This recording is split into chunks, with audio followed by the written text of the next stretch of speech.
Banyak sekali ya dan bahkan antusias dari Menurut aku sih juga lebih banyak kuliah ya, soalnya di sekitaran lingkungan aku juga lebih banyak kuliah daripada kerja. Ada nggak sih Bu tips dari Ibu sendiri untuk kita menjadi siswa eligible Bu?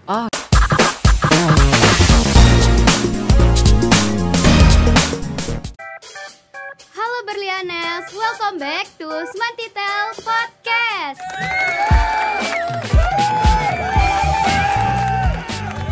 Nah, jadi teman-teman, karena masih berhubung bulan Syawal, Silva bersama keluarga besar Smantitel TV mengucapkan minal aidin wal faizin, mohon maaf lahir dan batin. Nah, jadi teman-teman, pada podcast kali ini kita kedatangan tamu spesial nih teman-teman. Ada Bu Adel. Halo Ibu. Halo Silvi. Jadi gimana nih Bu, kabarnya sehat Bu? Alhamdulillah. Nggak hanya ada Bu Adel nih teman-teman, tapi juga ada alumni SMA Negeri 3 Bukit Tinggi yang baru lulus kemarin dengan Kak Sherly. Halo Kak. Halo Silvi. Sebelumnya Silva ingin mengucapkan selamat kepada kakak dan angkatan 67 lainnya yang telah lulus pada bulan April kemarin. Alhamdulillah, makasih. Nah teman-teman, ngomong-ngomong tentang kelulusan nih, topik podcast kita kali ini nggak jauh-jauh loh dari kelulusan.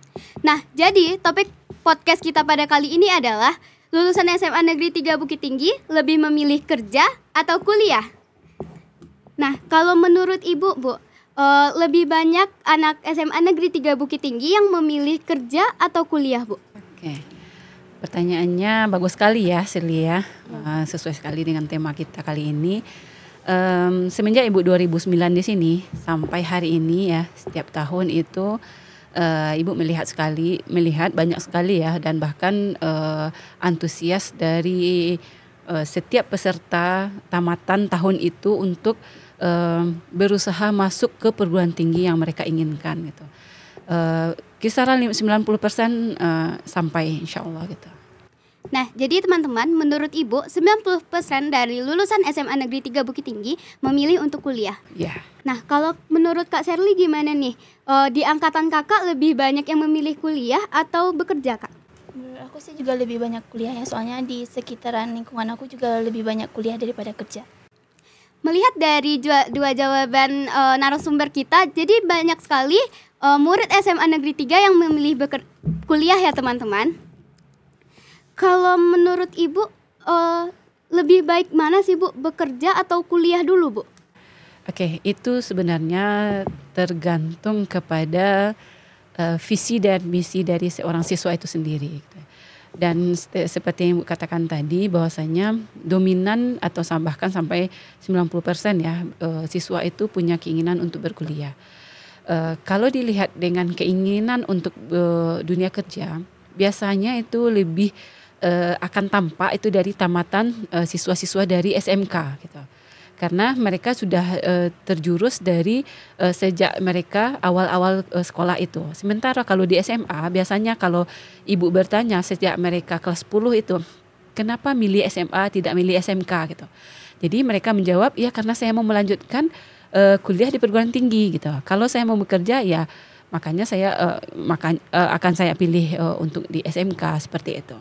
Jadi ketika mereka dihadapkan kepada pertanyaan kuliah atau kerja, ya kalau umumnya siswa yang bersekolah atau melanjutkan jenjang pendidikan setelah SMP ke SMA itu awal mereka di kelas 10 itu dipertanyakan mau kenapa milih SMA tidak SMK, karena jawaban mereka itu sekali lagi mau kuliah gitu, tamat SMA-nya.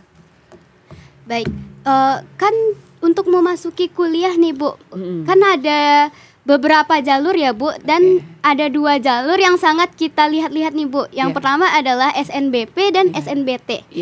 Apa sih Bu perbedaan SNBT dan SNBT Bu? SNBP dengan SNBT. SNBP itu sama dulu awalnya tuh 2011 ya. 2011 itu namanya tuh SNPTN undangan. Ya. Terus berganti 3 tahun 4 tahun berikutnya ganti senam PTN undangan, senam PTN saja gitu. Terus berganti senam PTN undangan lagi. Habis itu berganti SNM PTN juga enggak salah ya.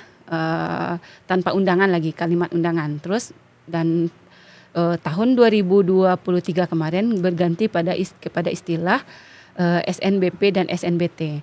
SNBP yang kita kenal sekarang itu ya adalah jalur SNMPTN undangan dahulunya itu ya, seleksi masuk perguruan tinggi berdasarkan nilai rapor yang dimiliki oleh siswa seperti itu. Sementara kalau SNBT ya seleksi berdasarkan tes ya UTBK ya, ujian tulis berbasis komputer, itu sama dengan SBMPTN sebelumnya ya. Jadi kalau SNBT itu seleksi masuk perguruan tinggi melalui jalur tes seperti itu. Jadi yang SNBP jalur rapor dan SNBT adalah jalur tes seperti itu. Oh, jadi teman-teman bisa kita lihat kalau ada 2 jalur untuk masuk kuliah yang sangat-sangat kita tunggu-tunggu nih teman-teman. Ada SNBP dan SNBT. Kalau SNBP itu kita memasukinya pakai jalur lapor gitu ya Bu? Iya. Kalau SNBT kita ujian ya Bu? Iya, ujian berbasis komputer. Jadi untuk masuk jalur SNBP ini kita harus mengejar eligible ya Bu? Betul sekali. Nah, sebelum kita mengikuti jalur SNBP itu ya, prosedurnya pihak panitia penerimaan mahasiswa baru ya itu melaunching ya kegiatan sosialisasi penerimaan mahasiswa baru dengan menentukan ya siswa yang akan atau yang boleh mengikuti jalur SNBP ini adalah berdasarkan pemeringkatan yang dilakukan oleh sekolah gitu. Jadi pemeringkatan ini berdasarkan nilai rapor semua siswa ya, semua siswa di perjurusan ya. Kalau yang kurikulum 2013 itu masih perjurusan. Anak IPA sesama anak IPA itu di ranking semua anak IPA, misalnya contohnya di angkatan sekarang nih dari MIPA 1 sampai MIPA 7 itu di ranking. Dan penentuan eligible-nya itu adalah siapa yang termasuk 40% teratas, itulah yang termasuk kepada siswa yang eligible gitu. Begitu juga dengan siswa yang IPS dan begitu juga dengan yang bahasa seperti itu. Oh, baik Bu. Jadi ada nggak sih Bu tips dari Ibu sendiri untuk kita mengejar menjadi siswa eligible Bu? Oke, pertanyaan bagus sekali nih ya. Khususnya nih bagi anak-anak ibu yang masih kelas 10. Anak ibu wajib sekali kalau mau menjadi kategori yang siswa eligible itu wajib mempersiapkan nilai terbaiknya semenjak dari kelas 10 itu sendiri Sylvie. Ya, tidak hanya kelas 12, kalau udah kelas 12 itu udah telat ya, karena rapornya itu yang dilihat itu sejak dari kelas 10. Ya, sejak dari kelas 10 itu dia wajib mempersiapkan nilainya yang tinggi, nilainya yang maksimal. Ya, karena kita akan nanti di ranking semenjak dari semester 1 sampai semester 5 seperti itu. Berarti harus dipersiapkan dari semester 1 ya Bu? Sejak semester 1 atau kelas 10 sejak semester 1-nya gitu. Kak Sherly gimana nih Kak? Kakak mengikuti jalur SNBP atau SNBT nih Kak? Aku sih ngikutin jalur SNBP. Jadi kakak mengikuti jalur SNBP, apa sih Kak prodi yang kakak pilih dan universitasnya? Kalau kemarin aku milih kedokteran UNAN sama kedokteran UNRI. Gimana Kak hasilnya nih Kak? Lulus. Ya alhamdulillah lulus di pilihan kedua ya. Pilihan kedua kedokteran UNAN. Alhamdulillah. Jadi kakak kan keterima nih Kak di kedokteran UNAN. Apa sih alasan kakak untuk masuk ke kedokteran UNAN Kak? Awalnya sih UNAN tuh bukan tujuan sih sebenarnya. Maksudnya tuh aku dari awal kelas 10 tuh tujuan aku tuh emang kedokteran. Jadi aku tuh dari kelas 10 tuh udah mempersiapkan semuanya gitu. Maksudnya belajar gitu kan. Tapi nggak menuju universitas yang mana gitu. Yang penting aku nanti milihnya tuh jurusan kedokteran gitu. Jadi Kak Sherly lebih mempersiapkan prodinya dulu ya Kak daripada universitasnya Kak. Oke. Jadi karena Kak Sherly keterima nih Kak di SNBP, apa sih Kak hal-hal yang kakak lakuin, usaha-usaha yang kakak lakuin supaya kakak bisa dapat di kedokteran UNAN nih Kak? Yang pertama pasti berdoa ikhtiar gitu. Karena jalur lagi itu emang ada real nyata, ada gitu. Jadi dan yang terpenting juga doa kedua orang tua sih. Soalnya sebenarnya sih awal sebelum pengumuman aku pasrah gitu. Soalnya Unan gitu kedokteran termasuk yang bagus kan, dan itu pun aku ngeletakin dia tuh di pilihan kedua. Jadi kayak agak nggak mungkin gitu. Jadi aku cuman pasrahin sama doa-doa kedua orang tua aku aja, sama aku berikhtiar dan berdoa gitu aja sih. Oh, jadi selain usaha kita harus ikhtiar juga ya Kak. Jadi Kak, jalur langit tuh beneran ada ya Kak? Menurut aku sih ada sih. Oh, kalau boleh tahu nih Kak, Kakak di SMA 3 Kakak kelas dan jurusannya apa sih Kak? Aku jurusan IPA.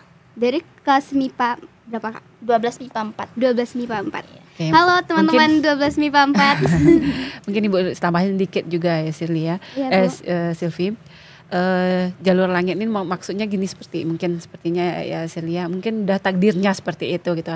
Namun yang namanya ikhtiar tadi ya, usaha kita sebagai manusia itu adalah ya mempersiapkan dengan yang terbaik itu dengan ya contohnya belajarnya Silvi ini yang alhamdulillah sangat rajin ya Silvia. Di ranking 9 eligible-nya 8 di eligible-nya gitu. Ya, di antara anak IPA 1 sampai 10, alhamdulillah di Shirley di ranking ke-8 gitu. Jadi Kakak jurusan IPA nih ya Kak. Jadi kita kayak mengenal jurusan IPA tuh banyak hitung-hitungannya, banyak yang susah-susahnya. Orang kan mengenalnya itu di jurusan IPA ya Kak semuanya. Yeah. Jadi apa sih Kak kesulitan yang Kakak alami selama Kakak ada di jurusan IPA? Apa ya? Aku sih mapel yang paling aku sulit itu fisika sih. Fisika ya Kak. Fisika. Karena agak banyak hitung-hitungan dan rumus-rumusnya yang agak sulit sih dipahami gitu. Oh, menurut Bu Adel nih, kesulitan seperti ini nih sering terjadi nggak sih Bu? Atau emang Kak Sherly aja nih Bu yang ngalamin? Kalau dari curhatan siswa ya memang banyak karena memang kalau fisika itu ya memang selain hafal rumus, jadi analisa juga main ya. Jadi kalau kita tidak terbiasa beranalisa dan analisa campur dengan hitungan, nah, seperti itu.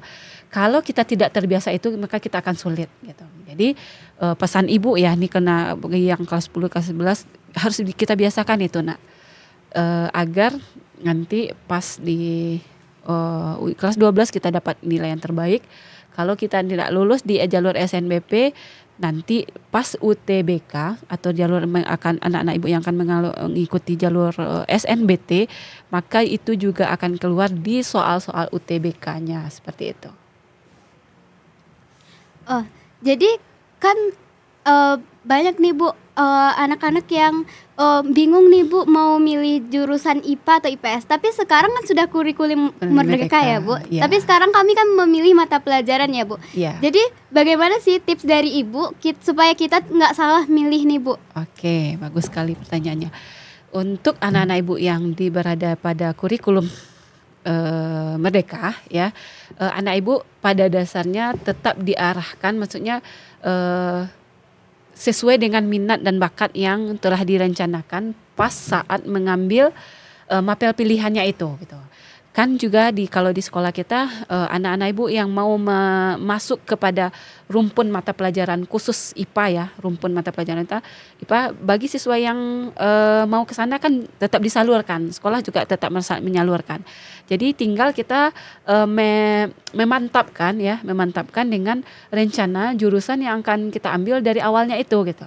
Dari awalnya ya, kalau di kelas 10 kan sekarang mau mengambil itu ya mapel pilihannya ya. Nah, anak Ibu yang mau ngambil mapel pilihannya ini, anak Ibu wajib sekali menganalisa diri, saya nanti tamat SMA mau ke arah mana ya gitu. Sudah wajib mencari-cari saya mau jadi apa nanti.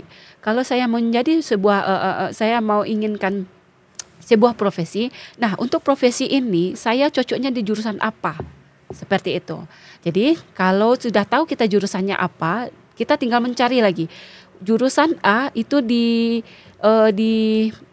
apa ya namanya istilahnya ya, dilandasi ya dengan mata pelajaran apa saja seperti itu. Jadi kita tinggal mensinkronkan saja. Kalau misalnya jurusan kedokteran itu di yang cocoknya tuh dengan mata pelajaran apa saja. pastinya ya matematika, fisika, kimia, biologi itu tidak akan lepas dari itu gitu. Maka kalau anak ibu yang bercita-cita menjadi seorang dokter atau yang lainnya, maka harus dicocokkan dengan mata pelajaran pendukung untuk sebuah jurusan tersebut gitu.